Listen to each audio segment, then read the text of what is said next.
Everyone, Shri Krishna Bhujani this side and yes welcome back to my channel. I hope कि आप लोगों की प्रिपरेशंस काफ़ी अच्छी चल रही होगी एंड इस प्रिपरेशन को और अच्छा करने के लिए हम जीएसटी के जो टाइम ऑफ सप्लाई के जितने भी इंपॉर्टेंट क्वेश्चन है वो करने वाले हैं।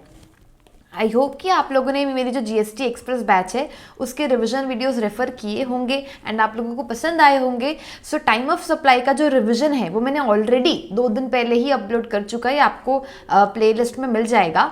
और आज हम उस चैप्टर के सारे इंपॉर्टेंट क्वेश्चंस करेंगे from study material as well as RTP, MTP and PYQs. Okay, so let's start. Requirement क्या है, आप लोग खुद से भी सॉल्व करेंगे, आप लोगों के पास कैलकुलेटर होना चाहिए, ठीक है। सो ताकि आप डेट्स वगैरह इसके कैलकुलेट कर सको, ठीक है।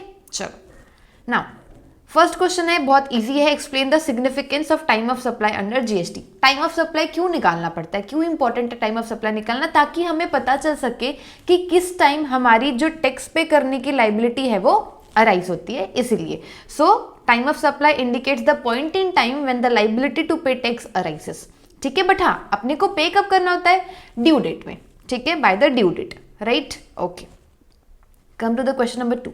GST is payable on advance received for supply of goods and services taxable under forward charge. So do you agree with the statement?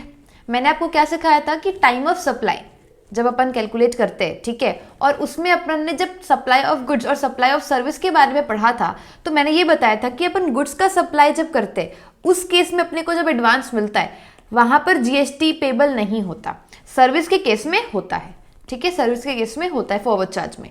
तो आपको क्या बताना है कि ये स्टेटमेंट पूरा करेक्ट नहीं है, the statement is not correct, क्योंकि जीएसटी जो है ना वो पेबल होता है advance received for supply of services, not payable in case of advance received for supply of goods. समझ आई बात।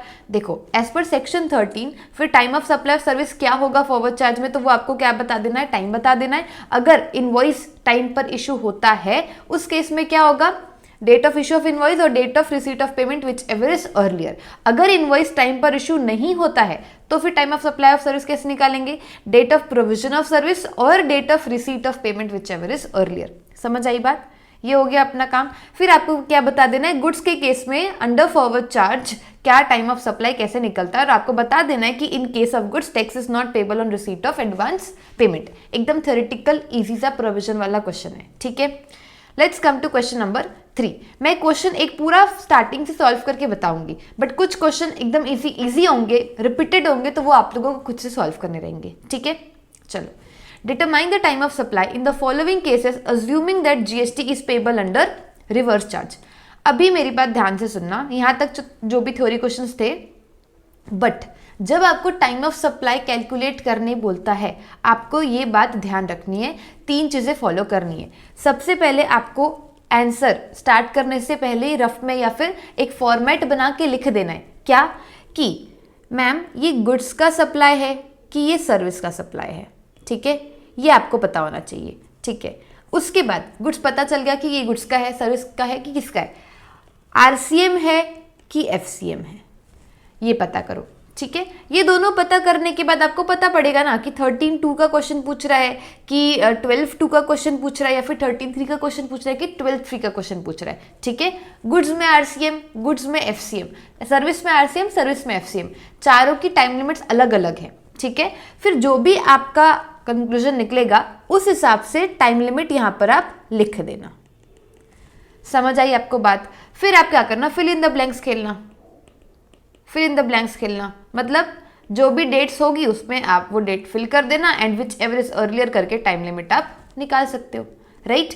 तो ये चीजें फॉलो करोगे आप तो एक भी आंसर आपका गलत नहीं होगा, बिकॉज बच्चों को कंफ्यूजन होता है रिवर्स चार्ज में किसमें 61st डे लगेगा, किसमें 31st लगेगा, काफी सारे कंफ्यूजन होते हैं। तो आप ऐसा करोगे ना तो वो कंफ्यूजन कम होगा एंड एकदम एक्यूरेटली आप अपना टाइम ऑफ सप्लाई का आंसर निकाल पाएंगे एग्जाम में, ठीक है। चलो, now come to question number 3 of study material. Determine the time of supply in the following cases assuming that GST is payable under what? Reverse charge. ठीक है, time of supply निकालना है, गुड्स का है, क्वेश्चन में दिया हुआ है गुड्स का है, ओके।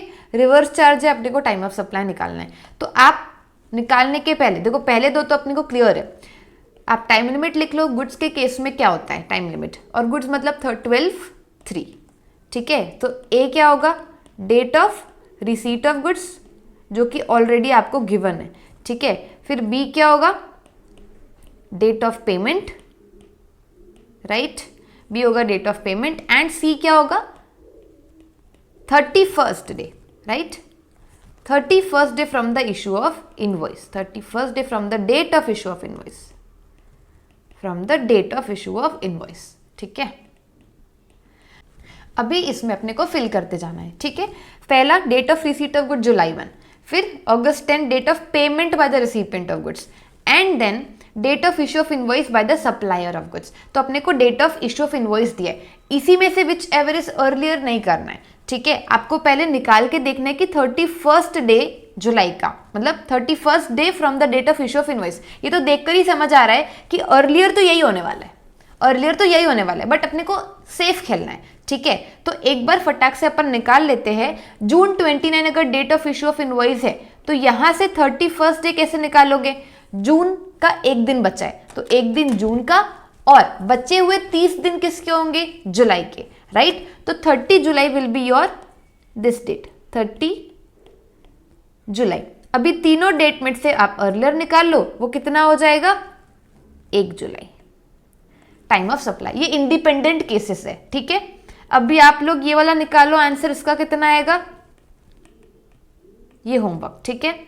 ये वाला मैं बताती हूँ आपको। जुलाई 1 part payment made on June 30 and balance payment paid on July 20।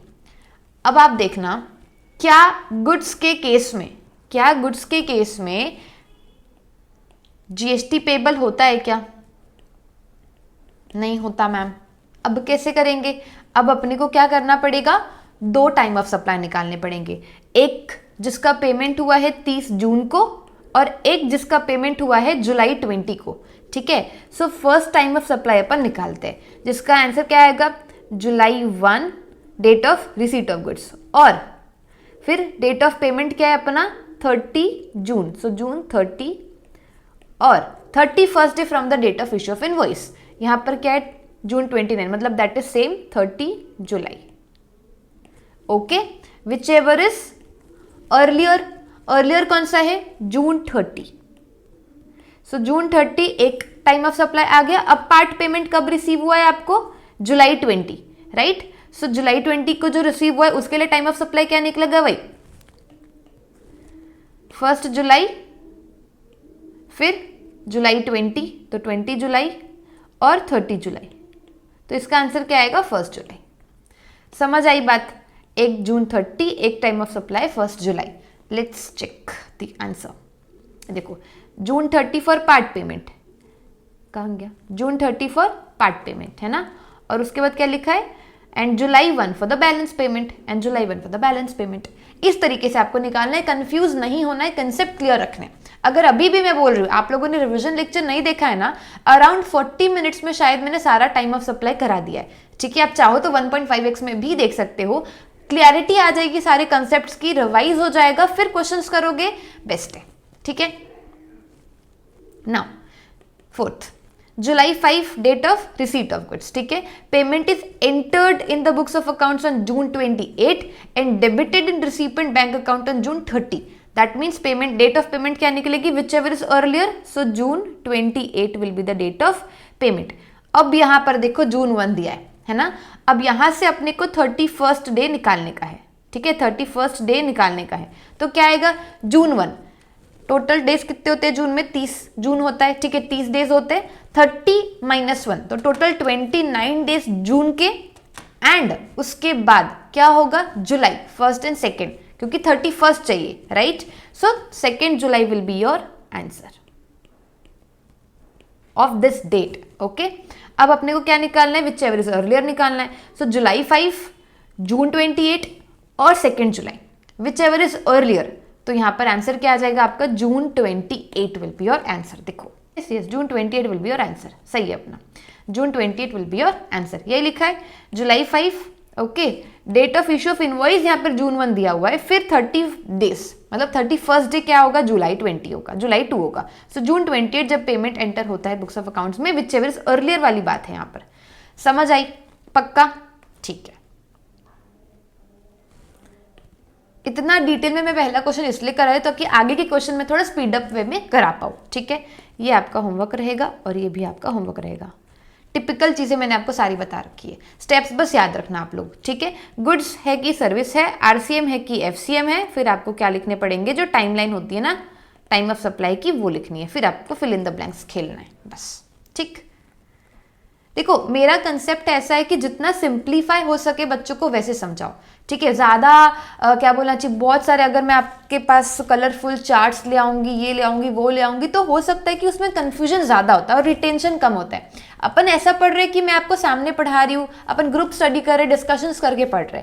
सो चाहे मैं ऑनलाइन पढ़ाऊँ कैसे भी पढ़ाऊँ, मेरा मेथड ये है पढ़ाने का। अगर आप लोगों को सच में अच्छा लग रहा है ना, तो आप लोग प्लीज़ मुझे कमेंट सेक्शन में ज़रूर बताइएगा, ताकि मुझे भी समझ आएगा कि आप लोगों को समझ रहा है कि नहीं, मैं कुछ इंप्रूव करूँ कि नहीं, ठीक है। Okay, and do share with your friends also.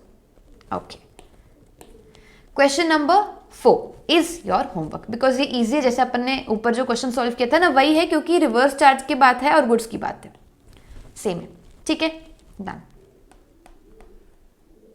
Question number 5, Kabira Industries Limited engaged the services of a transporter for road transport of a consignment on 17th June and made advance payment for the transport on the same date. उसने advance payment कर दिया 17 जून को ही। However, consignment could not be sent immediately on the account of a strike in the factory. Instead, कब भेजा गया? It was sent on 20th July. And invoice was received from the transporter on 22nd of July. आपको बताना है कि ये जो time of supply निकलेगा ट्रांसपोर्टर की सर्विस का, वो क्या निकलेगा। Now you tell me and you solve first कि पहला गुड्स है कि सर्विस है, ट्रांसपोर्टर की सर्विस है, तो ये सर्विस है, ठीक है। सेकेंड, आरसीएम है कि एफसीएम है, जीटीए की सर्विस है इसमें, ठीक है। सो जीटीए की सर्विस, अगर ये जो कबीरा इंडस्ट्रीज है, engaged the services of a transporter for road transport of a consignment, ठीक है। तो ये जो GTA की सर्विस है, जो क्या ले रहा है, वो रिसीव कर रहा है, राइट। ओके, सो ये है आपका आरसीएम सर्विस के केस का। थर्ड, आपको टाइम लिमिट लिख देनी है, टाइम लिमिट लिख देनी है। तो आरसीएम के केस में सर्विस का क्या टाइमलाइन रहेगा? पहला तो date of provision of service,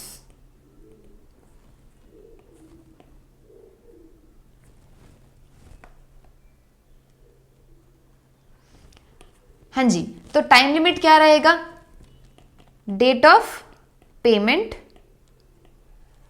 फिर ए, फिर B 61st day from the date of issue of invoice, and C date of issue of invoice by the recipient, date of issue of invoice by the recipient, क्योंकि amended है, ठीक है।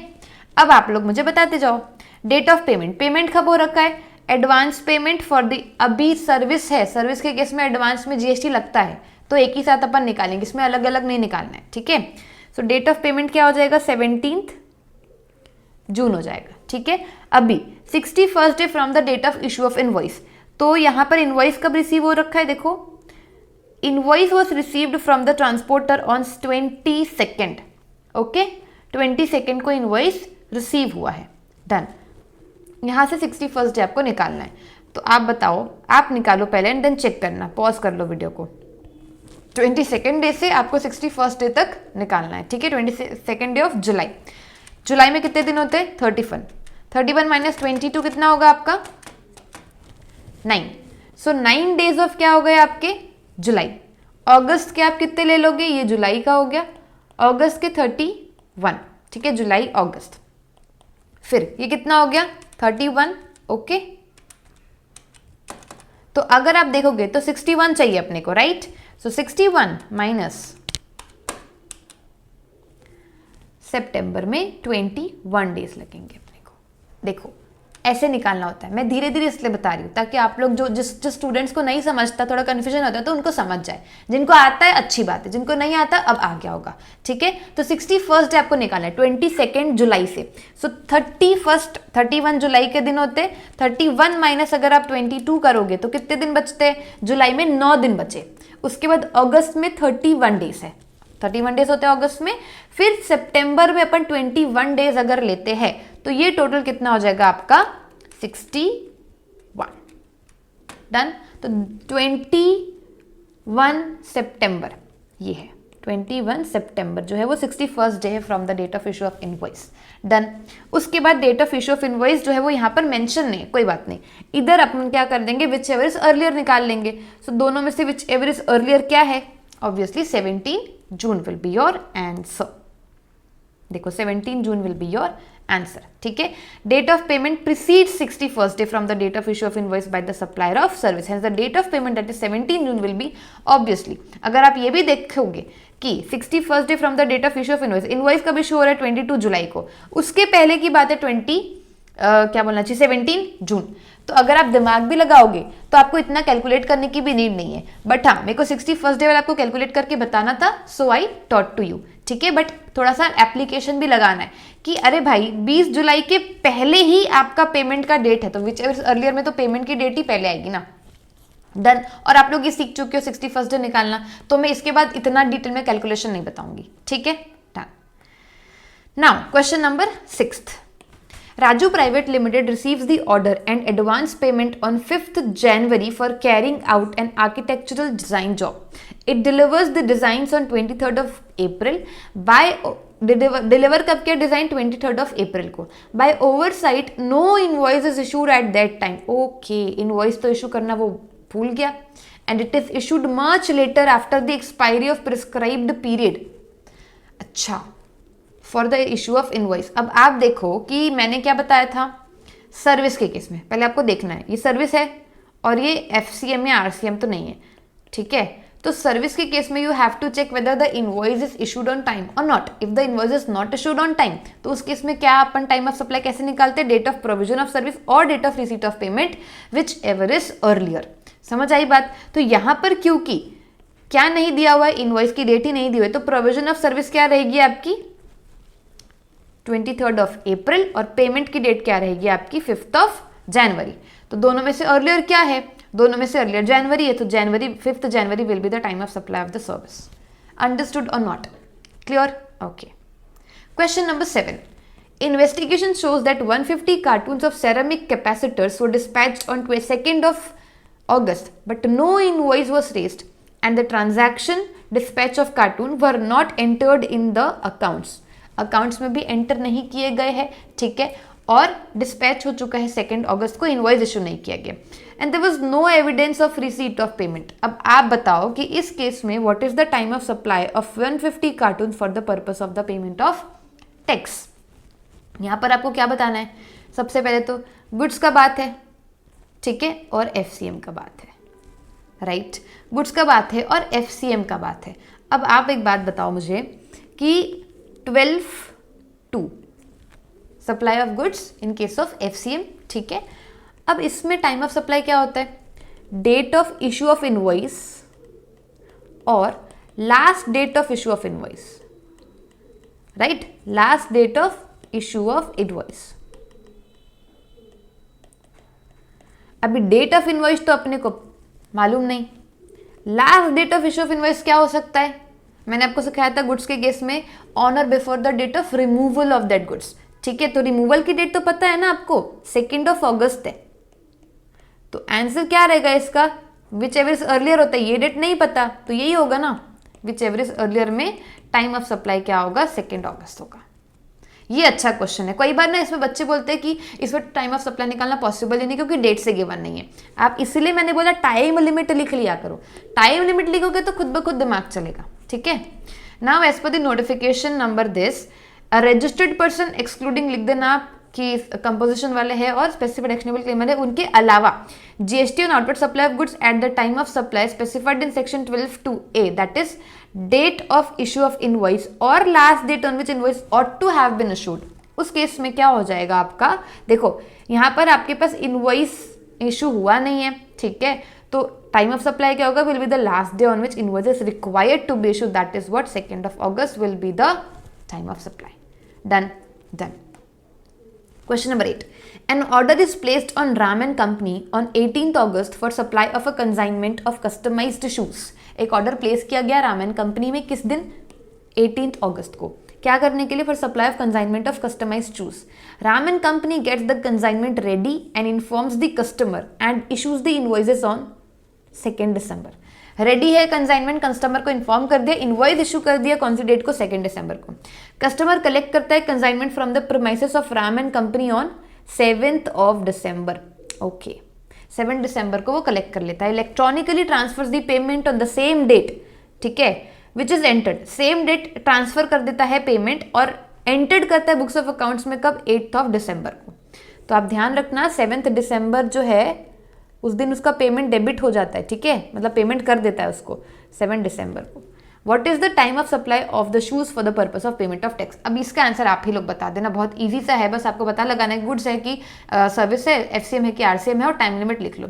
Time limit लिखोगे तो क्या उसमें मतलब क्या रहेगा गुड्स का? वही होगा कि date of issue of invoice और date of issue of invoice और last date of issue of invoice, ठीक है। तो इसका आंसर आप लोग बता सकते हो। क्या हो जाएगा आंसर इसका? 2 दिसंबर, जिस दिन उसका इनवॉइस इशू हुआ है, ठीक है। अभी कैसे आएगा? क्योंकि देखो last date on which this within the time limit and issued before the removal. ये देखो, in the case the invoice is issued before the removal of the goods and is thus within the time. अगर आप लोग देखोगे कि time limit date of issue of invoice है 2 दिसंबर और last date of issue of invoice क्या होगा? जिस दिन गुड्स रिमूव हुआ है। तो गुड्स रिमूव कब हुआ है आपका? 7th December, which ever is earlier. तो 2 दिसंबर विल बी योर आंसर। इस तरीके से आपको लिख कर आना है, ठीक है। अब meal coupons are sold to a company on 9th August for being distributed to the employees of the said company. The coupons are valid for 6 months. Being distributed to the employees of the said company, meal coupons है, ठीक है।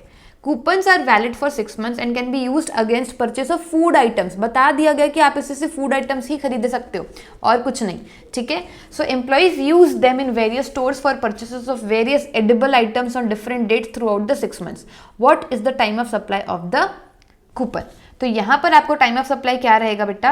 यहाँ पर रहेगा कि भले food items है but particular food item तो वो लोग कुछ भी खरीद रहे, ठीक है, वेरियस एडिबल आइटम्स।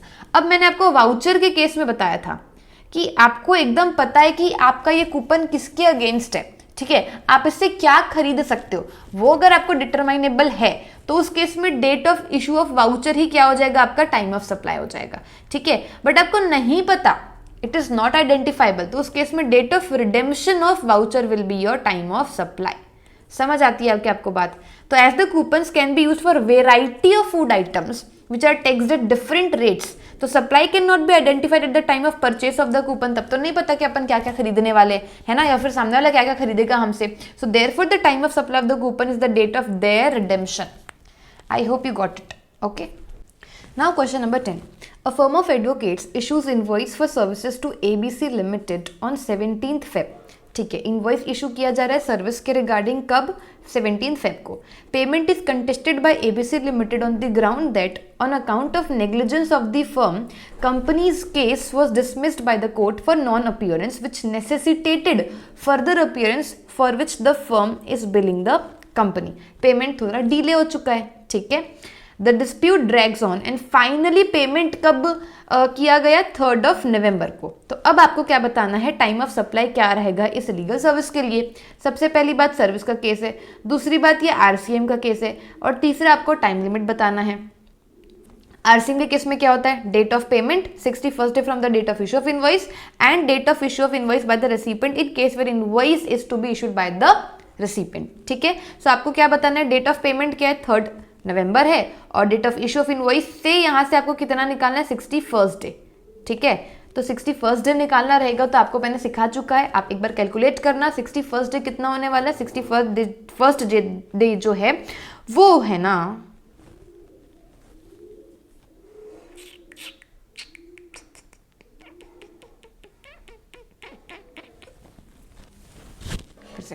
फिर से अब आप लोग बताओ 61st डे कितना होगा? 17th Feb से 61st day, that will be 19th अप्रैल। तो 19th अप्रैल और 3rd November which ever is earlier, so 19th April will be the time of supply. Got it? Got it. Now question number 11. Modern security company provides service of testing of electronic device. In one case, it tested a batch of devices on 4th and 5th September, but could not raise invoice till 19th of November because of some dispute about the condition of the device on return. Payment कब किया गया? दिसंबर में किया गया. अब आप बताओ what is the method to fix the time of supply for the service. अब सर्विस के केस में देखो यहाँ पर आरसीएम नहीं है, एफसीएम ही है. ठीक है. In one case, it tested a batch of devices on 4th and 5th September, but could not raise invoice till 19th of November. तो इस केस में इनवॉइस टाइम पर इशू नहीं हुआ है. ठीक है, इनवॉइस टाइम पर इशू नहीं हुआ है, पेमेंट की डेट दिसंबर में है. ठीक है, तो जहां पर इनवॉइस टाइम पे इशू नहीं किया जाता तो उस केस में time of supply in case of service क्या होता है? Date of provision of service और date of payment whichever is earlier. तो यहाँ पे time of supply of service if the invoice is not issued in time, date of payment और date of provision of service whichever is earlier. So इस case में service जो है वो कब प्रोवाइड की गई है? 5th ऑफ सितंबर में, है ना. देखो 5th ऑफ सितंबर में, but not invoiced within the prescribed time limit. तो इसीलिए 5th सितंबर क्या हो जाएगा? The date of provision of service.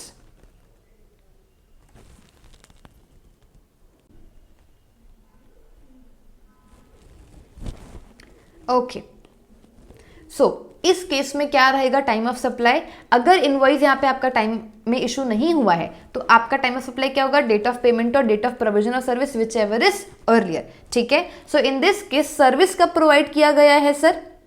5th of सितंबर को, बट अभी तक उसका इनवॉइस जो है वो टाइम लिमिट के विद इन इशू नहीं किया गया है.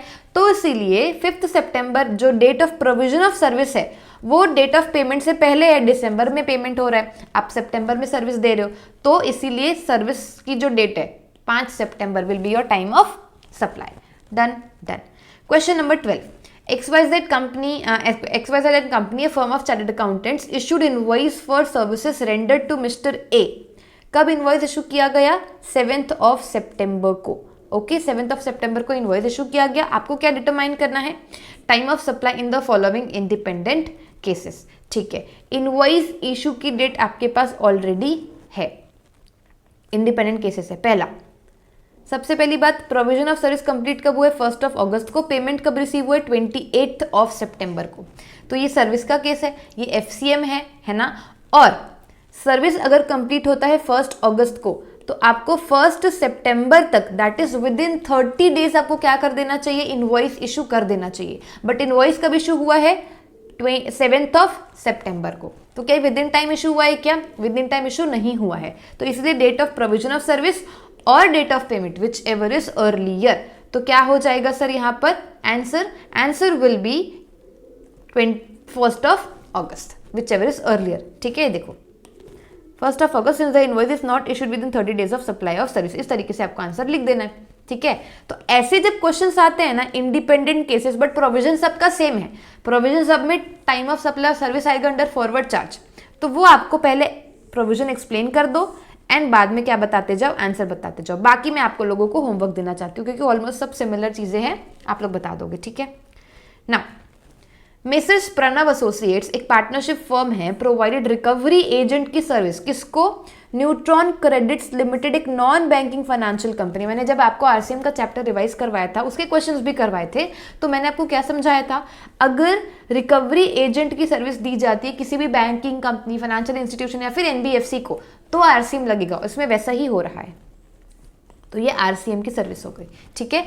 And A registered supplier on 15th of January. तो सर्विस कब दिया सर? सर्विस दिया 15 जनवरी को, जिसका इनवॉइस कब इशू किया गया? 7th ऑफ फरवरी को. पेमेंट कब किया गया? 18th अप्रैल को by neutron credits limited bank account of the company was debited on 28th April. ठीक है, तो कंपनी का जो बैंक अकाउंट था वो डेबिट कब हुआ सर? 28th अप्रैल को. एंड पेमेंट कब किया गया? 18th अप्रैल को. तो which is earlier? 18th April earlier है. ठीक है, तो सबसे पहला बात आरसीएम की सर्विस है. आरसीएम में टाइम ऑफ सप्लाई कैसे निकलता है? Date of payment. Date of payment क्या है सर यहाँ पे? 18th April. फिर 61st day from the date of issue of invoice. तो 61st डे क्या है रहेगा इसका, 61st day from the date of issue of invoice, मैंने आपको सिखा रखा है। तो 61st डे कहाँ से निकालोगे आप, from the date of issue of invoice. इसका इनवॉइस कब इशू हो रखा है, 7th ऑफ फेब्रुवरी को। यहाँ से आप 61st डे निकालो तो कितना आएगा, 9th ऑफ अप्रैल। ठीक है, 9th of April will be your answer. ठीक है, तो अब इसका विच एवर इज अर्लियर कर लो, तो अर्लियर क्या आएगा, 18th अप्रैल की 9th अप्रैल, 9th अप्रैल। आई बात समझ में। सो यहाँ पर क्या आ जाएगा, the time of supply of service is 9th April. Okay, first you have to write who is the person liable to pay the GST, the recipient. Okay, a non-banking financial company is payable under a reverse charge by such non-banking financial company. Therefore in this case जो person liable होगा GST पे करने के लिए वो क्या है, NBFC, that is Newton Credit Limited. Okay, अब उसका आप टाइम ऑफ सप्लाई निकाल लो जो मैंने सिखा चुका है आपको। Clear sir, clear. अब कोई इजी होगा तो that I will give homework to you, but मैं ऑलमोस्ट सारी चीज़ें ही करा चुकी हूँ। मिस्टर एक्स सप्लाई किया है goods for ₹50,000 to its customer miss Diana on 1st of January. ठीक है, on the condition that payment for the same will be made within a week. However miss Diana made payment for the said goods on 2nd of February. क्या हो रहा है, mister X ने supply किया goods कितने का, 50,000 का। किसको, कस्टमर दियाना को। कब गुड्स सप्लाई किया, 1st जनवरी को। कंडीशन ये थी कि पेमेंट जो है वो आप 1 वीक के अंदर मुझे कर दोगे। ठीक है, लेकिन 1 वीक मतलब 7th जनवरी तक मुझे पेमेंट चाहिए। बट मिस दियाना ने पेमेंट कब किया, 2nd फरवरी को। ओ माय गॉड, 1 मंथ बाद। एंड 10 इंटरेस्ट आ रहा है 2000 का। ठीक है, अब आपको बताना है कि time of supply with regard to addition in the value by way of interest क्या होने वाला है। तो जब वो इंटरेस्ट देगा तब उसका क्या होगा, एग्जैक्ट डेट वही टाइम ऑफ सप्लाई होने वाला है। ठीक है, तो 2nd फरवरी को जब वो पेमेंट करता है इंटरेस्ट का भी, तो 2nd February will be the answer. ये मैंने आपको सिखाया था कि date on which supplier has received such additional consideration, that is here the interest. तो 2nd February will be your time of supply. Okay, now Munch and Vansh trading company एक registered supplier है जो कि लाइबल है to pay GST under forward charge. It has furnished the following information. क्या, देखो सबसे पहली बात तो फॉरवर्ड चार्ज है। ठीक है, और बात हो रही है गुड्स की। ठीक, इनवॉइस गुड्स सप्लाई कब हुआ, 3rd अक्टूबर को। इनवॉइस कब इशू हुआ, 5th अक्टूबर को। पेमेंट कब रिसीव हुआ, 9th अक्टूबर को। आपको टाइम ऑफ सप्लाई पता, इतना ईजी मैं नहीं कराऊंगी, आपको खुद करना है। ठीक, आ जाओ RTP MTP वाले सेक्शन में।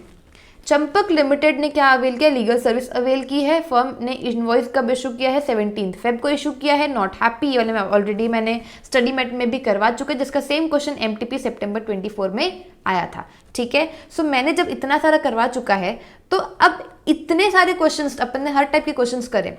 आपको एक बार प्रैक्टिस की नीड है। ठीक है, मेरे साथ आप सॉल्व करो, कॉन्फिडेंस बिल्ड होगा। खुद से एक बार सॉल्व करना और एग्जाम देने जाओगे एकदम अच्छे से आपको सॉल्व होने वाला है। ठीक है, चलो, तो ये वाला आपका होमवर्क रहने वाला है। अभी ही आप लोग पॉज करके सॉल्व कर सकते हो अगर चाहो तो। ठीक है, चेक कर लेना आंसर। ठीक, now determine the time of supply from the given information in each of the following independent cases. Independent cases बताने, तो ये दोनों इंडिपेंडेंट केसेस है। 5 नंबर का आया था MTP Jan 25 में। ठीक है, सो ऐसे 5-5 नंबर के एकदम फुल नंबर अपन क्या कर सकते हैं, गेन कर सकते हैं। Okay, now supplier invoices goods taxable on reverse charge basis to Saroj and Company 30 days from the date of issuance of invoice lapses on June 30। Wow, कितना अच्छा क्वेश्चन दिया है। उसने बता दिया कि 30 दिन कब लैप्स हो रहे हैं सर, June 3 को। अपने को चाहिए 31st, आप लोग बुद्धू मत जाना, 31st निकालना है। तो 4 जून जो है वो क्या होगा, 31st day from the date of issue of invoice. आप लोगों ने क्या करना है, पहले date of receipt of goods. Date of receipt of goods क्या है, May 12। ठीक है, उसके बाद डेट ऑफ पेमेंट क्या है, May 30। ओके, और 31st day from the date of issue of invoice कितना होगा, 4th जून। तो इसका आंसर क्या होने वाला है, May 12 will be the time of supply. इतना इजी। ठीक, नाउ ये होमवर्क रहेगा, कुछ तो होमवर्क करोगे ना। ठीक है, come to question number 4। Determine the time of supply in the following cases. GPT and company carried out a service of cleaning and repairs of tanks in an apartment complex for which apartment owners for which apartment owners association showed a payment in cash on 4th April to them।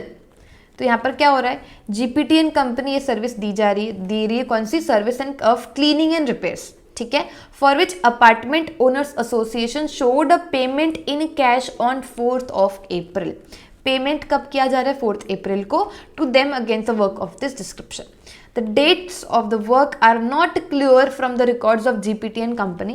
So GPTN company ने क्या किया sir, invoice issue नहीं किया है, या तो फिर उसने बुक्स ऑफ अकाउंट में पेमेंट एंटर नहीं किया, ठीक है, ना इनवॉइस इशू किया ना ही बुक्स ऑफ अकाउंट्स में पेमेंट एंटर किया।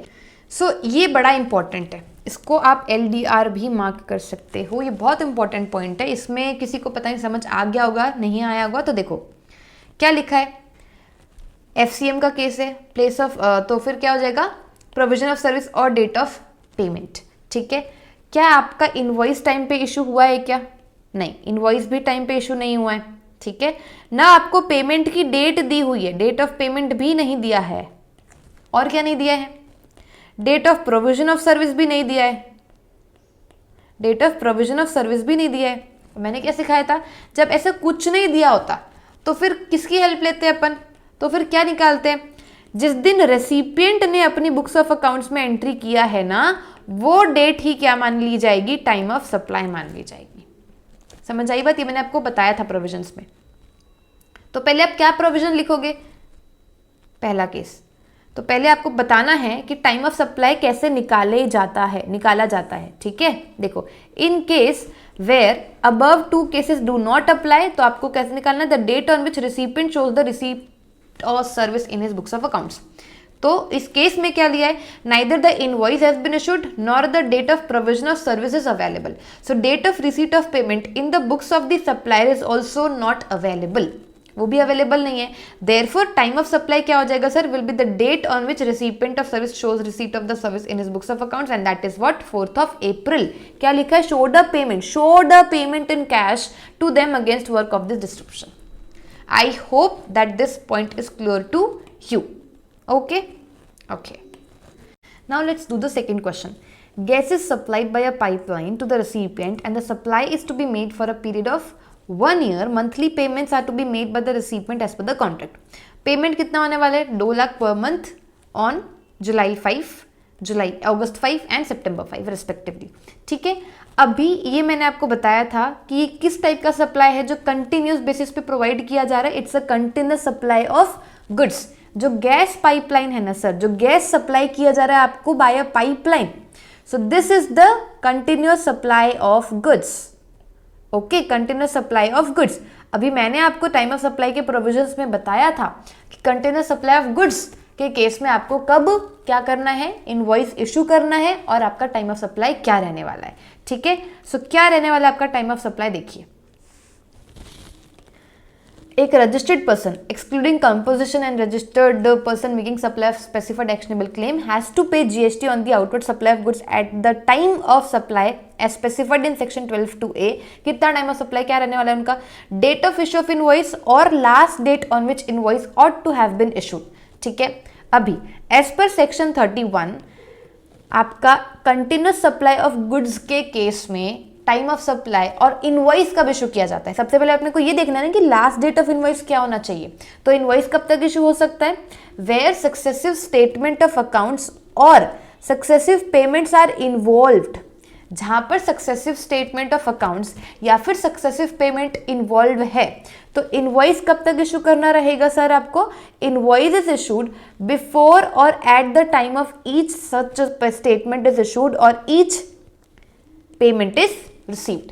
तो पेमेंट और statement which ever is earlier, ठीक है।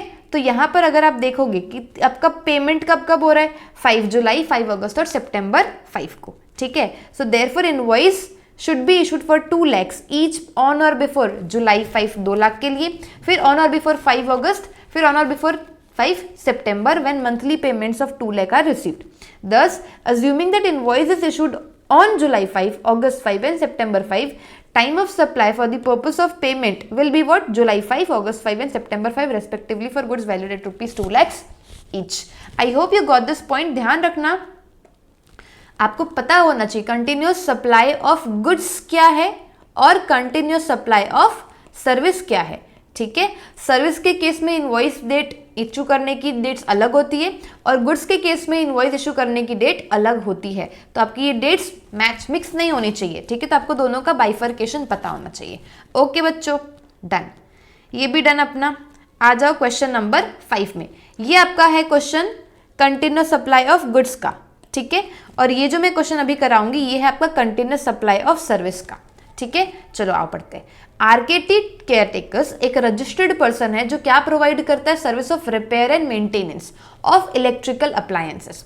On 1st April it has entered into an annual maintenance contract. Annual maintenance contract के लिए वो एंटर हुआ विथ पी, ठीक है, for its air conditioner and washing machine. ठीक है, as per the terms of the contract जो maintenance services है ना will be provided on the first day of each quarter of the relevant financial year। ये जो service है वो कब कब प्रोवाइड की जाएगी, हर फाइनेंशियल ईयर के जो क्वार्टर्स का पहले दिन में। ठीक है, first day of each quarter. And payment for the same will be also be due on the date on which service is rendered. तो इस केस में सर्विस कब कब प्रोवाइड की गई, on 1st April, 1st July, 1st October and 1st January in according with the terms of the contract. अब आपको क्या बताना है कि when should RKT caretakers issue the invoice for the services rendered. अभी कंटिन्यूस सप्लाई ऑफ सर्विस के case में invoice issue करने की टाइम लिमिट के लिए ना आपको देखना पड़ता है कि क्या ड्यू डेट ऑफ पेमेंट आपके पास है क्या। अगर ड्यू डेट ऑफ पेमेंट है, अगर ड्यू डेट ऑफ पेमेंट नहीं है ना, due date of payment available नहीं है तो क्या होगा, और अगर पेमेंट आपका किसी इवेंट से लिंक्ड है तो क्या होगा। इस केस में क्या आपके पास ड्यू डेट अवेलेबल है, यस हमारे पास अवेलेबल है, तो due date of payment available है। ठीक है, सो इनवॉइस कब तक इश्यू होना चाहिए, ऑन और before the due date of payment. ठीक है, तो देखो पहले आपको बताना है कि कंटिन्यूस सप्लाई ऑफ सर्विस क्या होता है। Supply of any service which is provided और agreed to be provided continuously और ऑन रेकरेंट बेसिस, लगातार under a contract for a period exceeding 3 months।